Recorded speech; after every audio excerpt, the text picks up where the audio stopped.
Turkish food বরাবরই আমার ভীষণ পছন্দের। আজকে আমাদের ইফতার করার জন্য এই টার্কিশ একটা প্ল্যাটার নিয়ে এসেছি।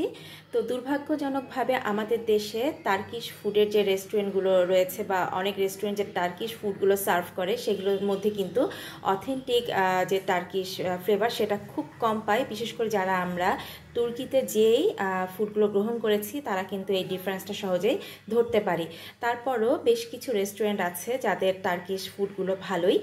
তেমনি একটু রেস্টুরেন্ট হচ্ছে আত্তিন, সেটা আপনারা পাবেন গুলশান 2-এ, যে ইউনিমার্ট গুলশান 2-এ শেফস টেবিলে পাবেন, ইউনিমার্ট বিল্ডিংয়ে। তো আমি সেখান থেকে এনেছি। দেখতেই পাচ্ছেন প্ল্যাটারটা ভীষণ আই ক্যাচিং। এখানে রয়েছে বেশ কয়েক রকমের কাবাব রয়েছে। টার্কিশ কাবাবগুলো আমার ভীষণ পছন্দের, কারণ ওদের কাবাবগুলো কিন্তু খুব জুসি হয় আর মশলাটা কম থাকে কিন্তু খুব টেস্টি হয়। আর এটা একটা টার্কিশ রুটি, ওদের অনেকটা পিৎজা টাইপের, যেটাকে ওরা পিডা বলে থাকে। আর রয়েছে নানান রকম সসের বাহার। তারপরে এখানে নান আছে। এই বক্সটা আর খুলে দেখালাম না, ঠান্ডা হয়ে যাবে। এই বক্সের মধ্যে আছে রাইস। খুব মজাদার কিন্তু এই প্ল্যাটারটা।